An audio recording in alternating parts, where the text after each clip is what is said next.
தினம்தோறும் விளக்கேற்ற நல்ல எண்ணெய் இதயம் நல்லெண்ணெய்.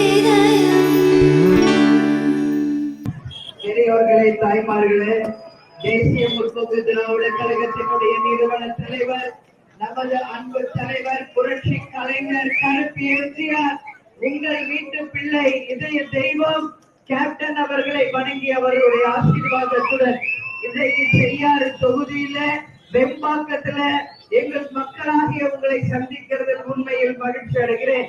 என்னை வரவேற்க இங்க வந்திருக்கும் மாவட்ட செயலாளர் சரவணன் அவர்களுக்கும், கழக பொருளாளர் சுதீஷ் பாட்சாரதி, கிருஷ்ணமூர்த்தி, சுபமங்கலம் மற்றும் அனைத்து மண்டல மாவட்ட தொகுதி பொறுப்பாளர்களுக்கும், ஒன்றிய நகர பேரூர் கழக கிளை கழக நிர்வாகிகள், தொண்டர்கள், மகளிர் அணி சகோதரிகள் எல்லோருக்கும், தலைவரை உயிர் மூச்சாக கொண்டுள்ள என் உயிரினும் மேலான என் அன்பு உடல் பிறப்புகளே, உங்களை அனைவரையும் இறைவன கூப்பி என்னுடைய வணக்கங்களை நான் தெரிவித்துக் கொள்கிறேன்.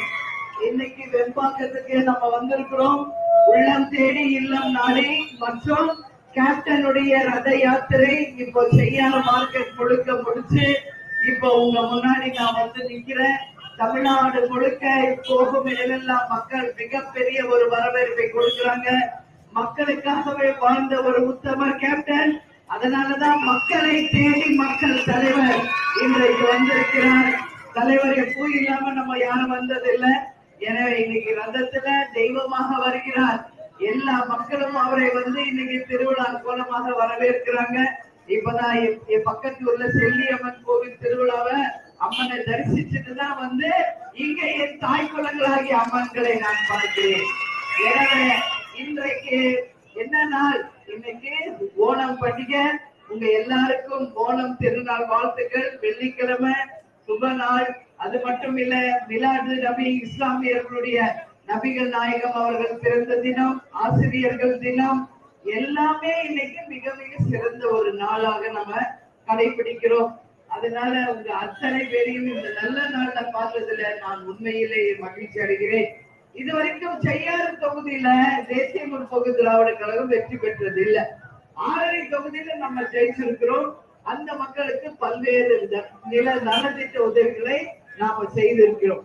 வருகின்ற 2026 தேர்தலில் நிச்சயமாக மக்களாகிய நீங்கள் ஒரு நல்ல தீர்ப்பை தரும் பொழுது செய்யாறு தொகுதியை தமிழ்நாட்டின் முதன்மை தொகுதியாக மாற்றுவதற்கு உங்களோட இணைந்து நாங்களும் பணியாற்றுவோம் என்று சொல்கிறேன். அது இப்ப வந்து எலெக்ஷனும் இல்ல, ஒண்ணும் இல்ல. ஏன் நாங்க வருகிறோம்? மக்களாகிய உங்களை தேர்தல் நேரம் மட்டுமே சந்திப்பவர்கள் சுயநலவாதிகள். மக்கள் அக்கறை கொண்டவர்கள் தான் இன்னைக்கு மக்களாட்சியை கட்டாயம் கொண்டு வரணும் விரும்பக்கூடியவர்கள். அதனால நான் என்ன சொல்றேன், உறுதியாக தேர்தல் நேரம் வரும்போதும் மீண்டும் வருவோம். நீங்கள் விரும்பும் ஒரு வெற்றி கூட்டணியோடு வருவோம். மக்கள் விரும்பும் ஒரு வெற்றி வேட்பாளரோட வருவோம். அப்படி வரும் பொழுது நம்ம தொகுதிக்கு வேண்டிய எல்லா நல்ல திட்டங்களையும் கொண்டு வந்து நம்ம வெண்பாக்கத்திற்கு பல்வேறு திட்டங்களை நாம செயல்படுத்த இருக்கிறோம் என்பதை இந்த நேரத்துல தெரிவிச்சுக்கிறேன். வெம்பாக்கத்துல தலைமையிடமாக கொண்டு தாலுக்காவாக பிரிச்சு கூட இன்னும் எந்த செயல்பாடும் இல்லை. ஆனால் இது எல்லாமே மாற வேண்டும். அதே மாதிரி இங்க அரசு மருத்துவமனையில போதிய வசதிகள் மக்களுக்கு இல்லை. அதை நிச்சயம் நாம ஜெயிச்சு வரப்போ மாற்றுவோம். அது மட்டும் இல்ல, சுற்றுப்புற பகுதிகளில அனுபவம் ஏழை மக்களுக்கு குடியிருப்பு பகுதிகளுக்கு இன்னும் பட்டா வழங்கப்படல. அந்த பட்டா உறுதியாக உங்களுக்கு தரணும் என்று இந்த அரசை கேட்டுக்கொள்கிறேன். தூசி மற்றும் மாமண்டூர் அரசு பள்ளிகளுக்கு போதிய இடவசதி மற்றும் விளையாட்டு திறன் இந்த கவர்மெண்ட் உங்களுக்கு செய்யல. உறுதியாக தேமுதிக அடுத்த முறை ஜெயித்து வரும்போது விளையாட்டு திறன் தூசியிலும் சரி மாமண்டூர்லயும் உறுதியாக நாங்கள் உருவாக்கி தருவோம். மாங்கல் கூட்டுறவு சிப்காட் பகுதியில் அதிக நிறுவனங்கள் இருக்கிறதுனால போக்குவரத்து அதிகமா இருக்கு. அதை எல்லாம் சரி செய்து மக்களுக்கு உறுதியாக நம்ம கட்சி உங்களுக்கு துணை நிற்போம். மாங்கல் கூட்டுறவு சிப்காட் தொழில் நிறுவனங்களுக்கு பக்கத்துல 2 மதுபான கடைகள் இருக்கு. அதை உடனடியாக நீக்க வேண்டும் என்று தமிழக அரசுக்கு மக்கள் சார்பாக கேட்டுக்கிறோம். எங்களை பார்த்தாலும் டாஸ்மாக், கள்ளச்சாராயம், போதை, கஞ்சா இதுதான் இருக்கு. அப்ப வருங்கால தமிழ்நாடு என்ன? இன்னைக்கு தாய் குலங்கள் எவ்வளவு தூரம் பாதிக்கப்பட்டிருக்காங்க. இன்னைக்கு குடும்பமே இன்னைக்கு பாதிக்கப்படுகின்ற நிலைமை இந்த போதை வஸ்துகளால நடந்துகிட்டு இருக்கு. அதனால இது எல்லாமே நிச்சயமாக தடுக்கப்படணும். இன்னைக்கு தெரு விளக்குகள் இல்ல, பாதுகாப்பு இல்ல, கொலை கொள்ளை நடக்குது. எல்லா போனாலும் செயின் குடுக்குறாங்க, கையில காதுல இருக்கிற எல்லாத்தையும் எடுத்து வராங்க. போதையில என்ன பண்றோம்னே தெரியாம இன்னைக்கு போதை ஆசாமிகள் அதிகமாயிட்டாங்க. அதனால சொல்றேன், நிச்சயம் இந்த நிலையெல்லாம் மாறி பெண்களுக்கு ஒரு பாதுகாப்பான ஒரு தொகுதியாக செய்யறதை நாம மாற்றுவோம். ஒரு பெண்ணின் கஷ்டம் பெண்ணுக்கு மட்டும்தான் தெரியும். அதனால சொல்றேன், என் தாய் குலங்கள் வாழ்ந்ததாக தான் ஒரு வரலாறை நாம படைப்போம் என்று உங்களுக்கு எல்லாருக்கும் சொல்றேன். உங்க வீட்டு சகோதரியா, உங்க பெண்ணா, உங்க வீட்டு பொண்ணா நான் சொல்றேன், நிச்சயம் கேப்டன் மக்களுக்காகவே வாழ்ந்த, மக்களுக்காக மறைந்த தலைவர். அவர் இருந்தப்போ அவரோட அன்பு பெருமை தெரியல, இன்னைக்கு எல்லாரும் கேப்டனை பத்தி பேசுறாங்க.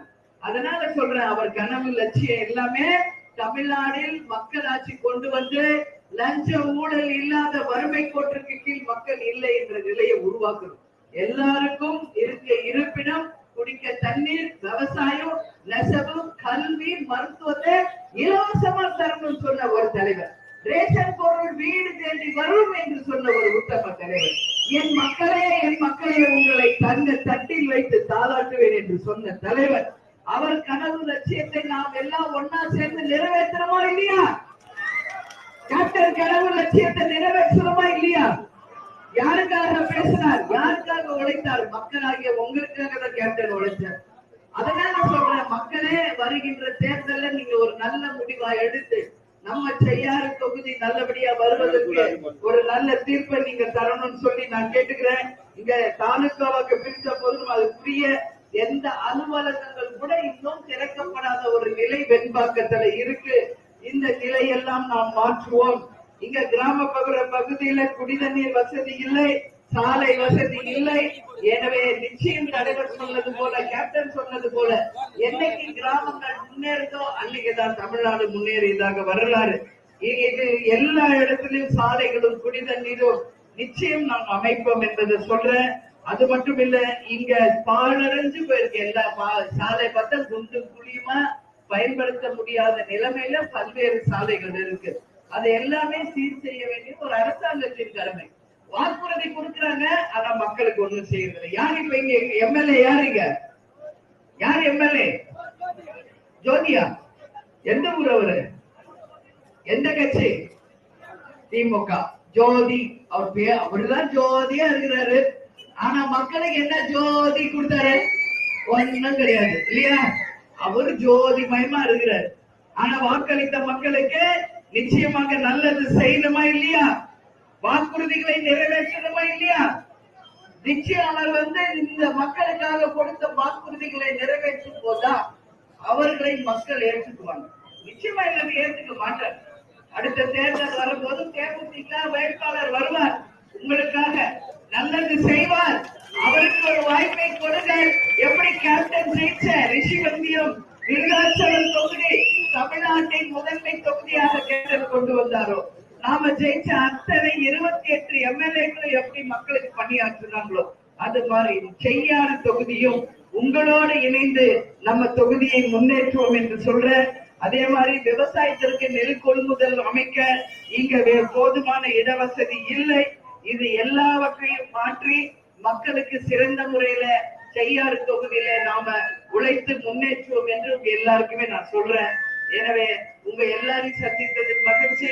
இப்ப நான் ஆரணிக்கு போகணும், டைம் ஆயிடுச்சு. தேர்தல் நேரம் வரும்பொழுது உறுதியாக உங்கள் அத்தனை பேரையும் மீண்டும் சந்திப்பேன். வெகு நேரம் உங்களோட வாக்குறுதிகளை கொடுத்து உங்களை சந்திப்போம்.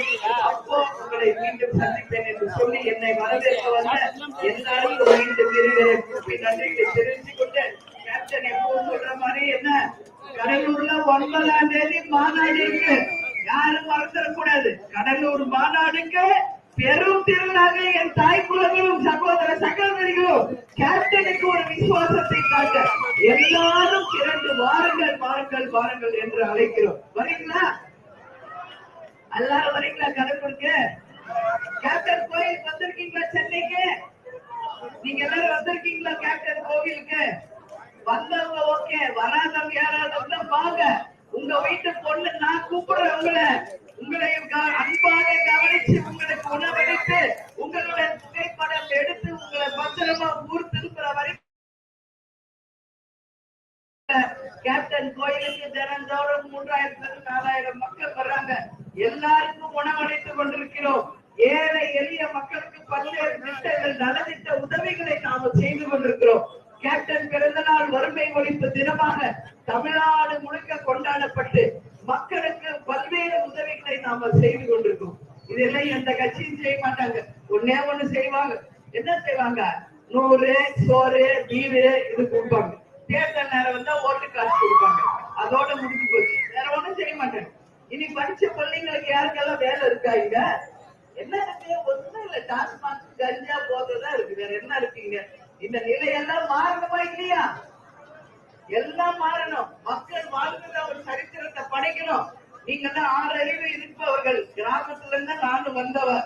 சரிங்களா? மக்கள் நீங்க முடிவு செஞ்சா அந்த மாற்றத்தை யாராலும் தடுக்க முடியாது என்பதை வருகின்ற தேர்தலில் நாம் அனைவரும் இணைந்து மாபெரும் ஒரு வெற்றியை பெற்று மக்களாட்சியை கொண்டு வருவோம் என்று கூறி, தலைவர் எப்பொழுதும் சொல்வது போல இயன்றதை செய்வோம், இல்லாதவருக்கே நமது முரசு வெற்றி முரசு. தமிழன் என்று சொல்லடா, தலை நிமிர்ந்து நில்லடா என்று கூறி உங்களிடமிருந்து விடைபெறுகிறேன். நன்றி, வணக்கம்.